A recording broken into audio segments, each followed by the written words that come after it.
Hello, এই দেখো শাড়িটা তো তোমাদের দেখালামই যে কি শাড়ি নিয়েছি আর কি অঞ্জলি দেবো বলে। কতগুলো পার্সেল এসছে, একটা দুটো তিনটে চারটে। পুরা গুড মর্নিং, শুভ সকাল, নতুন একটা দিন নতুন একটা ব্লগে স্বাগতম জানাচ্ছি। আর দেখো কালকে ভুরু প্লাক করে এসেছিলাম, তো কেমন লাগছে আজকে? কিন্তু ভুরুটা ভালোই লাগছে। কালকে তো চোখ তাকাতে পারিনি, তাও চোখগুলো হালকা হালকা ফুলে আছে, খুব ব্যথা হয়েছে কারণ অনেকটা হয়ে গেছে। বিগত 6 মাস আমি ভুরু প্লাক করিনি, তারপর ভুরু প্লাক করছি। তো যাওয়া করে যাওয়াও হচ্ছিল না, আর মন মেজাজও ভালো ছিল না, তো নিজের জন্য আর সেরকম সময়ের ইচ্ছা নেই। তো যাই হোক, ভ্রু তো প্লাক করা হয়ে গেল, তো ভালোই লাগছে। আর তো চলো, আজকে তো সপ্তমী, সকালে তো কলাবউ স্নান হয়ে গেছে। আমি আর যাইনি, সত্যি কথা বলতে আমাকে কেউ বলেও নি আর আমি যাইও নি। আমার সাথে কেউ কথা বলে না আর বলে না, আমি কেন যাব বলো কলাবউ স্নান করাতে? তো মনটা খারাপ হয়, কিন্তু সমস্তটা মানিয়ে নিতে শিখতে হয়। আমিও মানিয়ে নিতে শিখে গেছি, কারণ আমাকে যতই গাল দাও, অভিশাপ দাও, কথা শোনাও লোকের কাছে, লোক তো আমাকে বলবেই যে তোমাকে গাল দিচ্ছে, অভিশাপ দিচ্ছে, এই বলছে সেই বলছে। যে বলছে বলুক, তার গাল তার কাছেই ফিরে যাবে, তার অভিশাপ তার কাছেই ফিরে যাবে। ভগবান বলে, ওপরওয়ালা হলে যদি কেউ থাকে, তাহলে তার জিনিস তার কাছেই ফিরে যাবে, কারণ তাদেরও আছে। পরের মেয়েকে কিছু বললে নিজের মেয়েদেরই গায়ে লাগে। তো যাই হোক, তো অত কিছু আমি বলতে চাই না। সবাইকে জানাচ্ছি শুভ সপ্তমীর অনেক অনেক শুভেচ্ছা, অভিনন্দন। আর বড়দের জানাচ্ছি প্রণাম, আর ছোটদের জানাচ্ছি বুক ভরা ভালোবাসা। তো যাই হোক, মনটা তো একটু খারাপ। তোমাদের দাদাভাই আসবো বলে কথা দিয়েছিল, কিন্তু এখন জানাচ্ছে আসতে পারবে না। এটা প্রত্যেক বাড়ির কাহিনী, প্রত্যেক বাড়ি এটা হয়। তোমাদের দাদাভাই আমাকে কথা দেয় যে আমি যাব অষ্টমীতে, নবমীতে যাব, আর ও আসে একাদশীতে, নাহলে দশমীর রাতে। তো যাই হোক, আমি এই কষ্টটা প্রত্যেক বছরই সহ্য করি, কিন্তু যখন একসাথে থাকতাম, পুজো নিয়ে ব্যস্ত থাকতাম, পুজোর কাজ, সংসারের কাজ, রান্না বান্না, খাওয়া দাওয়া, আমি হাঁপিয়ে উঠতাম। তখন এইসব কষ্ট আর মনে থাকতো না। তখন মনে হতো একটু রেস্ট নিলে ভালো, কারণ ঠাকুর দেখতে যাওয়ার এনার্জিটা থাকতো না। আর তখন এত কাজ করে ভালোও লাগতো না। সারা রাত ঠাকুর দেখে এসে আবার এইসব কাজ বাজ করা খুবই কষ্টদায়ক হয়ে উঠতো। আর না করলেই সবাইয়ের মুখ ভার হয়ে থাকতো, কে পেছন বেঁকাবে, কে কী বলবো সামনে বেঁকাবে, সহ্য করতে হতো। তো এখন যেহেতু কেউ কারোর কথা সহ্য করার মতো কেউ নেই, আমি আমার সংসারে আমিই রাজত্ব করছি এখন। আর আমার সংসারে আমি যেটা বলবো সেটাই এখন হচ্ছে, আর আমি যেটা রান্না করবো সেটাই হবে। তো যাই হোক, তো ওই জন্য কেউ বলার নেই, কওয়ার নেই, একা একা ভালোও লাগছে না। তো ভেবেছিলাম তোমাদের দাদাভাই হয়তো আসবে, ঠাকুর দেখতে যাব, ওই কারণেই কালকে রাত্রিবেলাও যাওয়া ঠাকুরের কাছে। ঠাকুর তো আর কারোর একার নয়, ঠাকুর সবাইয়ের। ঠাকুর সবাই দেখতে পারে, ঠাকুর সবাই দর্শন করতে পারে। কে কথা বললো, কে কথা বললো না, কে আগড়ালো না, তাতে কোনো কিছুই যায় আসে না। ঠাকুর যেহেতু সবাইয়ের, আমি ঠাকুরতলায় যেতেই পারি। তো ইচ্ছা ছিল, গেছিলাম। আর সকালে কলাবউ স্নান সেই সবাই সামনে করবে, আমার একটা মনটা কেমন কেমন লাগে, খারাপ লাগে। এখন যেহেতু ঠাকুর পুজো হচ্ছে, ওখানে গেলেই হতো, বাট দুপুরে রান্নাবান্না আছে, আর গেলাম না। সন্ধ্যেবেলা যদি যাই, যখন আরতি, সন্ধ্যের আরতি হবে, তখন যদি যাই তোমাদের সাথে অবশ্যই শেয়ার করব ভিডিওটা। ইচ্ছা আছে যাওয়ার, কারণ সারাক্ষণ তো ঘরবন্দি পাখি হয়েই থাকি। বাইরে একটু বেরোলে, বাইরের জগৎটায় বেরোলে আর 5টা লোকের সাথে দেখা হয়, মনটাও ভালো হয়। জানি সবাই একই প্রশ্ন করে, একই উত্তর দিতে হয়, তাহলে কিছু করার নেই। কিছু প্রশ্নের সম্মুখীন তো সারা জীবনই হতে হবে। আর মানুষ মানেই তো কৌতূহল, যে তোমার সংসারে কি হচ্ছে, তোমার কি হচ্ছে না হচ্ছে, সমস্ত কিছু জিজ্ঞাসা করা, এটা হচ্ছে একটা মানুষের স্বভাব। যাই হোক, কতদিন এড়িয়ে চলবো, কতদিন ঘরবন্দি হয়ে থাকবো? বাইরে বেরোলে তো লোক প্রশ্ন করবেই, আর উত্তর দিতে বাধ্য না হলেও কিছু তো উত্তর দিতেই হবে। সবাইকে তো আর এড়িয়ে যাওয়া যায় না। সকাল সকাল কত কথা বলে ফেললাম। তো শাশু চিকেন কিনে পাঠিয়েছে, ভাবছি চিকেন কষা করবো, তরুলি আলু দিয়ে পেঁয়াজ দিয়ে একটা ভাজা করব, আর ভাত করব। আর সেরকম কিছু রান্না করব না। কালকে আবার অষ্টমী, আবার আমাকে ধোয়া পূজা করতে হবে, তো বেশি কিছু রান্না করতেও চাইছি না। তো শাশু আসুক, কারণ আদাটা নেই, তো আদাটা থাকলে ভালো হতো, তাহলে চিকেনটা আমি বসিয়ে দিতাম। আবার চিকেনটা ধুতেও হবে, শাশু আসুক, এসে চিকেনটা ধুয়ে দেবে, আর ততক্ষণ আমি আলু, পেঁয়াজ, আদা, রসুন সমস্ত কেটে বেটে রেডি করে নেবো। তো চিকেন কষা করবো আলু দিয়ে, আর ভাত করবো, আর ভাজাভুজি করবো। আর দেখি চাটনি করার ইচ্ছা আছে, কিন্তু চালটা ছাড়াতে হবে। চালটা ছাড়াতে বড্ড সময় লাগে, আবার থেতো করতেও সময় লাগে। দেখি শাশুকে আর একবার ফোন করবো, বলবো যদি তেঁতুল আনে।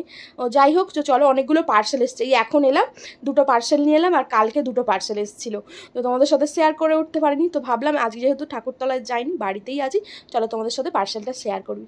আর কত গরম হচ্ছে দেখো, প্রচণ্ড গরম পড়েছে। কতগুলো পার্সেল এসছে, একটা দুটো তিনটে চারটে।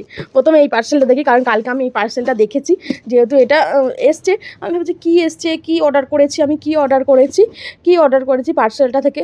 আমি অনেকক্ষণ ভেবে তারপর আমার মনে পড়ছে, ও আমার বাবার জন্য একটা ঘড়ি অর্ডার করেছিলাম।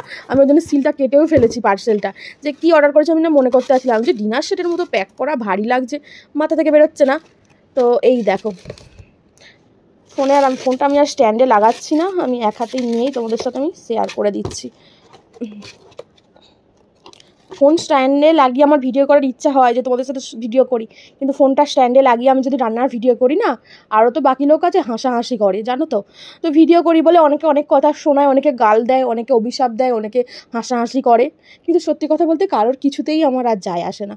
কে কী বললো, কে কী ভাবলো, কে আমাকে কী ভাবছে আমাকে নিয়ে, আমি কারোর বিন্দু মাত্র কেয়ার করি না। এখন এমনই হয়ে গেছে আমি। আমার স্বামী যেহেতু কিছু বলে না, আমার হাজব্যান্ড যখন আমার সাথ দেয় ও কিছু যখন বলে না, আমার মা বাবা যখন কিছু বলে না, আর কে 5টা লোক আমার নিয়ে কি বললো, আমি কারোর কথায় কান দিই না। কারণ তারা আমার সংসার চালাতে আসবে না, তারা আমার পেটটাও দেখতে আসবে না। আমি ভিডিও করে শান্তি পাই আলাদা, আমার এই একাকিত্ব বোধ থেকে আমি একটু রেহাই পাই ভিডিও করে, তো আমি একটা এনার্জি পাই ভিডিও করে। আর নাহলে আমি তো বোকা বাক্স হয়ে যাব, সারাক্ষণ 4 দেয়াল বন্দি একটা পাখি, আমি পাগলা হয়ে যাব ভিডিও করা ছেড়ে দিলে। তো যাই হোক, এই ঘড়িটা কিনেছি বাবার ঘরে। আমাদের তো ওপরে দেখেছো দোতলায়, বাবা একাই শিফট হয়ে গেছে, আমার মা নাক ডাকে বলে আমার বাবা আমার মায়ের কাছে শুতে চায় না। আমিও ঘুমোতে পারি না, মাঝে মাঝে খুব অসময় কানে বালিশ দিয়ে ঘুমাই। আর আমিও গেলে আমার বাবার অসুবিধা হয়, কোথায় শোবে, আমি মায়ের কাছে শুই, বাপি তখন ওপরে চলে যায়। ওই জন্যে বাপির ঘরে একটা ঘড়ি, বাপি বলেছে যে আমার মেয়েকে বলবে একটা ঘড়ি কিনে দিতে। ইয়ার্কি করেই বলেছে, যতই হোক ইয়ার্কি করুক আর যাই করুক, বাবা ছোটোবেলায় আমাদের আবদারগুলো আমাদের বাবা মিটিয়েছে, বড় হয়েছি। নিজের রোজগার করতে না পারলেও নিজের হাত খরচের টাকা দিয়ে বাবার জন্য কিছু কেনাটা একটা আলাদাই একটা আলাদাই অনুভূতি, আনন্দ, সেটা প্রকাশ করা যায় না। যখন রোজগার করতে পারবো তখন হয়তো আরও ভালো কিছু দিতে পারবো, এখন রোজগার করতে পারি না, যেটুকু আমার হাত খরচা টাকা সেখান থেকেই নেওয়া হয়েছে। তো এই যে বাবার জন্য এই ঘড়িটা কিনেছি, বাবার ঘরে গিয়ে লাগিয়ে দিয়ে আসবো। তো ব্যাটারি তো লাগানো নেই, ব্যাটারি পরিয়ে যদি দশমী করতে যাই তো ভালো, নাহলে তো আমার যেতেই হবে, যেহেতু লক্ষ্মী পুজো আসছে সামনে। তালকরম চাই, কাদের জানি না, লক্ষ্মী পুজোতে তালের আটির যে ভেতরের শ্বাসটা, ওটা একটা তালকরম বলে, তো ওটা দিয়ে লক্ষ্মী পুজো হয়, আমাদের আছে। গোপাল পুজোতে অনেকগুলো তাল চাচা হয়েছিল, আর তালের আটিও 10-12টা বেরিয়েছিল, বাগানেও রেখেছিলাম, কিন্তু বাগান পরিষ্কার করতে এসছে তারা ফেলে দিয়েছে। ওদের তালের আটিগুলো আছে আর আমারগুলো ফেলে দিয়েছে। কি করবো, লোকের সাথে তার পায়ে পা দিয়ে ঝগড়া করতে পারি না। যাই হোক, বাবার বাড়ি থেকে আনতে হবে, বাবাকে বলে রেখেছি যে নারকোল আর তালের আটি তুমি জোগাড় করে রাখবে আমার জন্য। তো ভালো করে কলিং দিয়ে আগে মুছতে হবে, মুছে লাগাতে হবে। তো এই যে ঘড়িটা খুব ভালো লাগছে, বাবাও দেখতে অসুবিধা হবে না, বড় বড় অক্ষর আছে, চলে যাবে। তো চলো আমি পরেটাকে গুছিয়ে রাখছি, আর পরবর্তী পার্সেলগুলো তোমার সাথে দাঁড়াও। সিল কাটি আগে, এক হাতে চাকু এই ছুরিটা নিয়ে সিল কাটা কষ্ট, কী এসছে এটা কে জানে।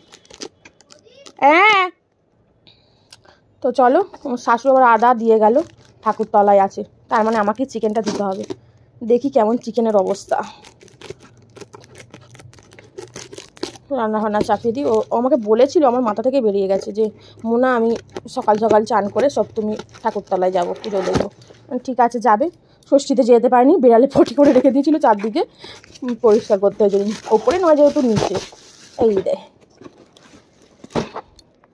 এই যে এটা ছিল, এইটা অর্ডার করেছি ফ্রিজে রাখার জন্য। সব থেকে বড় কথা, তোমাদের দাদাভাই ডিম নিয়ে আসে, একটা করে ডিম আনি, এবার একটা করে ডিম শেষ হতে যখন টেটা শেষ হয়ে যায়, ওই অত বড় ডিমেরটাকে কেটে কেটে কেটে কেটে কেটে খণ্ড খণ্ড করে চারদিকে ফেলে, আর আবার ডিমটা রাখে, ওই জন্য খুব অসুবিধা হয়ে যায়। আমি ওই জন্য এটা কিনেছি, যাতে ডিমগুলো নিয়ে আসার সঙ্গে সঙ্গে এতে একটা করে এরকম করে সাজিয়ে রেখে দেবো, এরকম ফ্রিজে ঢুকিয়ে দেবো, তাহলে ওই ট্রে ভাঙা চূড়ার অসুবিধা হবে না। যখন কমে যাবে তখন ওই ছোটোটাই রাখবো, বা আরও কমে গেলে তখন এটাই রাখা যাবে, বা আদার্স কোনো সবজি টবজিও এগুলোই রাখা যাবে। আর এগুলো খুবই মজবুত, ভাঙবে না, কারণ এগুলো কী বলে, এগুলো প্লাস্টিকেরও নয়, প্লাস্টিকের থেকে সেই লাইলন টাইপের যে হয় ওরকম টাইপের, মোটা একদম মজবুত, খুব ভালো এসছে। আর 150 টাকা দাম নিয়েছে, 150 টাকা দাম অনুযায়ী কোয়ালিটি খুবই ভালো। মিশো থেকে অর্ডার করেছি আমি, আজকাল এখন মিশো থেকে ভালো জিনিস কিনছি, আর মিশো থেকে জিনিস সত্যি কথা বলতে ভালো আসছেও। তো ঘড়িটাও মিশো থেকে নেওয়া, এগুলোও মিশো থেকে নেওয়া। আর আরও একটা কারণে মিশো থেকে নেওয়া, তোমাদের দাদাভাই তো আমাকে অনলাইনে কিনতে সেরকম দেয় না, খালি বলবে না ভালো আসবে কি না আসবে। ও যখন বাড়িতে আসে 10 দিন 15 দিন অন্তর একদিন করে, তখন ও রাত্রিরে ঘুমোয়, আর আমি ওর ফোনটা নিয়ে দেখি মিশোতে কী অফার দিচ্ছে, কী কী জিনিস আমার সংসারে লাগবে, নতুন নতুন সংসার করতে গেলে তো অনেক কিছু লাগবে। তখন যেহেতু ওর অনলাইন পে করে সব করা যায়, আমার তো ওরকম সিস্টেমটা নেই। তো আমি কি করি, তখন পছন্দ করে অনলাইনে আমি টুকটুক করে সব পেমেন্ট করে অর্ডার করে দিই, আমাকে আর এখানে এসে পেমেন্ট করার একটা ঝামেলাটা থাকে না, খালি আসে নিয়ে নিই। এই যে কাঠের একটা হাতা খুন্তি নিলাম, সামনে পিঠে পার্বণ আসছে, জানি না কেমন হবে, তো দেখি চেষ্টা করব। আর একটা ভালো ননস্টিকের কড়াইতে এইগুলোতে রান্না করে, ননস্টিকের কড়াইগুলো ভালো হয়, তো এই ইচ্ছা গেল নিলাম আপাতত, জানি না কেমন কি হবে।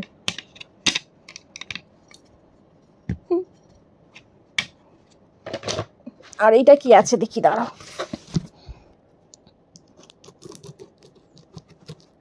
এটা কালকে এসছে, শাশু জিজ্ঞাসা করছে কী অর্ডার করেছিস, আমি বলছি আমি নিজেই জানি না। বলছে তুই অর্ডার করেছিস, তুই বলে। আমি বলছি দেখো আমি পুজোর আগে অর্ডার করেছি, আমার মনেই নেই কী অর্ডার করেছি আমি। ও এই ডিপেগুলো, এই কন্টেনারগুলো অর্ডার করেছিলাম। আগে তো আমি কন্টেনার কিনেছি, ওই কন্টেনারগুলোতে না বড্ড অসুবিধা হয়ে যাচ্ছে, এত জিনিস সংসারে সব কন্টেনার ধরেও রয়ে যাচ্ছে। তো এই জন্য 1 2 3 4 5টা এই কন্টেনারগুলো অর্ডার করেছি। আর ওগুলোর থেকে এগুলো ভালো, এই প্লাস্টিকের নয় ফাইবারের, মোটা আছে একদম কন্টেনারগুলো। তো এইগুলো অর্ডার করেছি, দাঁড়া একটা খুলি, 2 হাতে ছাড়া হবে না। এই যে এই কন্টেনারগুলো অর্ডার করেছি 5টা। এই যে টুকিটাকি কিছু রাখবো, ডাল টালগুলো, আর একটা ভালো ডিবেটায় চাল রাখবো বলে। যেহেতু আমরা খাই এইটুকু চাল রান্না করলে আমাদের দুজনের ভাত রান্না হয়ে যায়। আর অত বড় বালতিতে চাল কানেক্ট করে তোমাদের দাদাভাই নিয়ে চলে আসে না, অসুবিধায় পড়ে যায়, তখন ডিপে পাই না রাখার। আর নতুন নতুন সংসারে তো অনেক কিছু লাগবেই। তো যাই হোক, এই যে পার্সেলগুলো তোমাদের সাথে শেয়ার করে ফেললাম। তো চলো এবার রান্নাবান্না করবো। ওই দিয়ে গেল ঢাকির ছেলেটা এসে, ঢাকি কাকা দাদার ছেলেটা এসে দিয়ে গেল যে বৌদি এই পিসি পাঠিয়েছে আদা রসুন, আদা কাঁচা লঙ্কা না ধনেপাতা পাঠিয়েছে। চলো রান্নাবান্না করি, 11টা বাজে। তো আর কি করব বলো, তো চলো এখন 11:30 বাজে, ও বাবা 11:15 বাজে, রান্নাবান্না করতে হবে একা একাই। তো শাশু তো আসেনি, চলো আমি চিকেনটা ধুয়ে নিই, ধুয়ে নিয়ে কাটা বাটা করবো। প্রচুরই বেলা হয়ে গেল, কারণ ঘড়িতে এখন পুরোপুরি 12টা 5 বাজে। ভাত বসিয়ে দিয়েছি, ভাতে ফুটো এসে গেছে। চিকেনটাও ধুলাম, কারণ আমি চিকেন না ভালো ধুতে পারি না, তাও নাক চাপা দিয়ে ধুয়েছি, ধুলে আমি খেতে পারবো না ওই জন্যে। আর ধুলাম তো, যেহেতু একটু যেগুলো নরম নরম বেস্টের পিস ছিল আর কি, ওগুলো ওই পিসগুলো যেগুলো আর কি হাড় ছাড়া, সেগুলো রাখলাম পকোড়ার জন্যে, যদি কেউ আসে সোনামা ফোনামা করার জন্য। আর এইটুকু, আর দুজনে খাবো, অতটা চিকেন রান্না না করলেও হয়। আর চিকেন একবারই ভালো লাগে, 2বার 3বার খেতে ইচ্ছা করে না। তো এখানে ধোয়া আছে, এই যে রইলো। তো চলো আমি এবার কাটাকুটি করে নিই। আর বাটবো বলে এখানেও মশলাও মিক্সারের বাটিতে দিয়ে রেখেছি, যেহেতু মিক্সার আছে একটু টেনশন কম, সিলে ঘষা মাচা করতে হবে না। জিরে ধনে গোটা গরম মশলা আর 2টো শুকনো আর একটা কাঁচা লঙ্কা দিয়ে রেখেছি, আর আদা রসুনটা ছাড়াবো। তো এই যে আদা রসুন এতে আছে, এইতে রসুন পেঁয়াজটা আছে, এতে আদা আর ধনে পাতাটা আছে, আর কাঁচা লঙ্কা দিয়ে সমস্তটা চিকেন আলু দিয়েই করবো, একটু কষা কষা করবো। আর ওখানে তরুলি আলু কাটা আছে, ভাজা হবে পেঁয়াজ দিয়ে। চলো কেটে বেটে নিই, তারপর পরে ভিডিও করবো, কারণ ভিডিও করতে গেলে আরও দেরি হয়ে যাবে। তো 12:30 বাজে, আমার কাটা বাটা এই কাটা রেডি, খালি এবার মিক্সারে ঘুরিয়ে নেওয়া। তো চলো, ভাতও মনে হয়েই এসছে, যে কড়াও চাপিয়ে দিয়েছি, ভাতও ফুটছিল, জল কমে গেছিলো, একটু জল দিলাম। তো চলো বেটে নিই। দেখো আমার তো কাটাকুটি হয়ে গেছে দেখেছো, আর ভাত একটুখানি আর জাস্ট হবে, হ্যাঁ আর একটু হবে, কারণ শাশু তো আবার একটু শক্ত ভাত খেতে পারে না, আমাদের অসুবিধা হয় না, ওর একটু অসুবিধা হয়। আর এই যে মশলা কষানো হয়ে গেছে, মশলা কষানো হয়নি বলবো না, হচ্ছে আর কি, বাটাবুটি হয়েছে, কষানো হচ্ছে মশলাটা। আর একটু কষিয়ে তেলটা ছেড়ে দেয় ঘিমি আছে, তারপর চিকেনটা দেবো।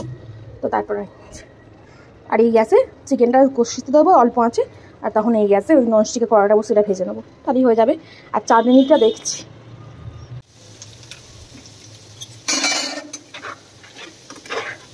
এই যে চিকেন কষানো হচ্ছে, আর এখানে আলুটা ভাজতে ভুলে গেছি আমি, এবারে ফ্রাই চিকেন করছি আর আলু ভাজতে ভুলে যাচ্ছি।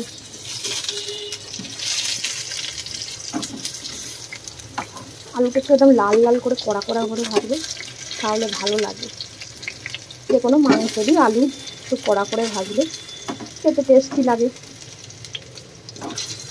শাশু তো চিকেন কষা খেতেই চায় না, সব খাওয়াবো, দুজনের জন্য আবার 2 রকমের রান্না হবে নাকি।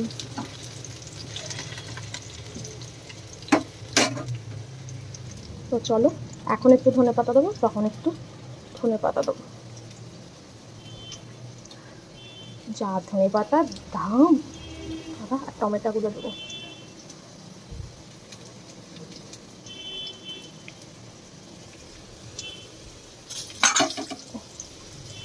আলুগুলো ভাজা হয়ে গেলে তুলে দেবো।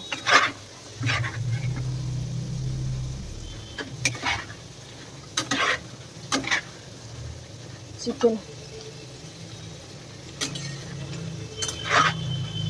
আজকে গুঁড়ো লঙ্কা দিইনি, 2টো 3টে শুকনো লঙ্কা, একটা কাঁচা লঙ্কা আর গোলমরিচ গোটা বেটে দিয়েছি, দেখি টেস্টটা কেমন হয়।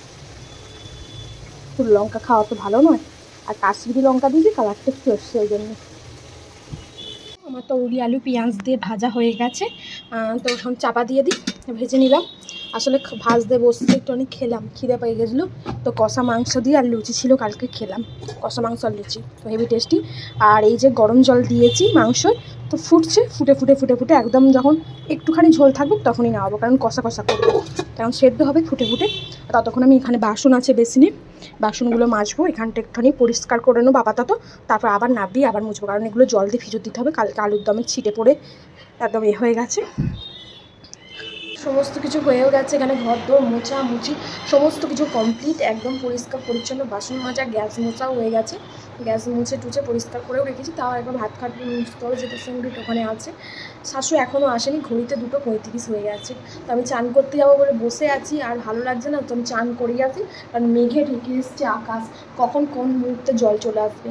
তো আমি ভাবছি চান করে আসি, যখন আসবে আমি ঘরে কভার ফভার দিয়ে যাই। আসলে মাংসটা আছে না, বিড়ালের ভয়ে আরও বসে আছি, যদি এক্ষুনি এসে বিড়ালে খেয়ে নেয়, দুপুরে খাওয়াটাই সবাই ডকে উঠে যাবে, তো ওই কারণেই আরও বসে থাকা। কিন্তু আসছে না দেখে আমার যেতেই হবে চান করতে, বেলা হয়ে গেলে আর ভালো লাগে না।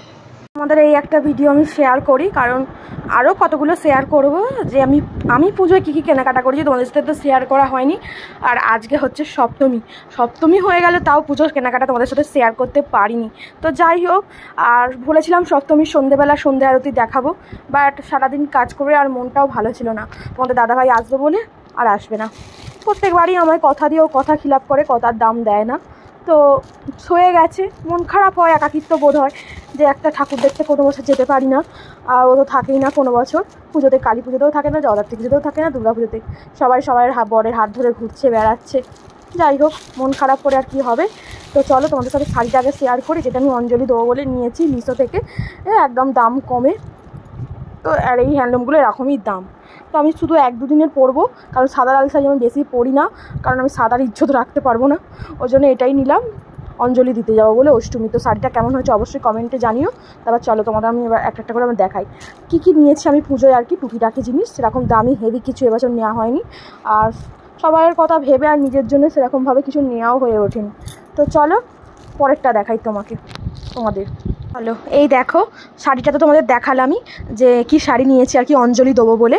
আর সত্যি কথা বলতে মন মেজাজ খারাপ, তোমাদের দাদাভাই কথা দিয়ে কথা খিলাপ করেছে, আর ওরও দোষ নেই, আমার কপাল আর ওরও কপাল, প্রত্যেক বছরই একই কাহিনী, আসবো করে আসতে পারে না। তো যাই হোক, এই দুটো ব্লাউজ কাটাতে দিয়েছিলাম, তো এসছে আর কি কাটিয়ে, তো ভালোই ফিটিংসটা হয়েছে দেখছিলাম, তাই জন্য আর তোমাদের সামনে আর কি আমি দেখাচ্ছি না মুখ। আর এখানে আছে এই শাড়িটা, তো এই শাড়িটা আগের বছরে তোমাদের দাদাভাই আমাকে দিয়েছিল, পরবো করে পরাই হচ্ছিল না, আর যে বান্ধবীর কাছে আর কি কাটাই সমস্ত কিছু আর কি করি, তো ওর বাড়িতেই পড়েছিল শাড়িটা, তো এবারে নিয়ে এলাম পুজোর সময়। আর তারপর তো এবছর সব অনলাইন শপিং উঠে গেছে, কোথাও সেই রামপুর যেতেও পারিনি, তোমাদের দাদাভাইয়ের সময় পাইনি আমাকে নিয়ে যাওয়ার, আর যা সবাইয়ের কেনাকাটা আমি এখান থেকে সবাইয়ের কেনাকাটা করেছি, যতটুকু পেরেছি এখান থেকে করেছি। তো এই যে মিশো থেকে, এবছর মিশো থেকেই বেশি কেনাকাটা করেছি, মিশো থেকে এই চুড়িদারটা অর্ডার করেছি, কারণ কলকাতা ঠাকুর দেখতে যাই, তো তখন তোমাদের দাদাভাই বলে যে তুমি শাড়ি পরবে না, চুড়িদার পরে কলকাতার এদিকে ঠাকুর দেখতে যাবে, শাড়ি পরলে কষ্ট হয়, আর আমি একভাবে বসে আমার পায়েও লাগে, যদি কখনো যাই তাও গিয়েছি। আজ থেকে 3-4 বছর আগে একবার তোমাদের দাদাভাই কলকাতায় নিয়ে গেছিলো, তোর বন্ধুর পাল্লায় পড়ে, তখনই বলতো। তারপর জগদ্ধাত্রী পুজো এমনি কালী পুজো যদি সময় ছুটি পায় নিয়ে গেলেও তখনও বলে যে তুমি চুড়িদার পরতে পারো না, শাড়ি পরো, ঠাকুর দেখতে বাইকে চুড়িদার পরবে না, শাড়ি পরবে, যেহেতু এই শাড়ি পরবে না চুড়িদার পরবে, ভিড়েতে যেহেতু আটকে যায় এখানে ওখানে, আমার আঁচল বড্ড, ওই জন্য ভয় পায়। একবার তো আঁচল আটকে গিয়ে সে যে কাহিনী, বাপরে বাপ, সাইকেল শুধু টেনে নিয়ে চলে এসেছিলাম অর্ধেক রাস্তা। তো যাই হোক, এই কুর্তিটা বলা ভুল হবে, এই চুড়িদারটা অর্ডার করেছিলাম। তো এই যে সামনে দাঁড়াম, এই দেখো, তো এইখানটা সামনেটা এরকম কাজ আর এরকম, তো এটাই আমি অর্ডার করেছিলাম অনলাইন থেকে, মিশো থেকে আর কি, পরবো বলে পুজোতে, বাট কপালে নেই, দেখি কি হয়। আর পরেরটা দেখাচ্ছি, আরও 2টো কুর্তি অর্ডার করেছি, 2 কি 3টে, একটা খালি দোকান থেকে কেনা, এটা তোমাদের দাদাভাই পছন্দ করে কিনে দিয়েছে, বেশি দাম নয়, আর ওই 2টো আমিও পছন্দ করে মিশো থেকে নিয়েছি, চলো দেখাই।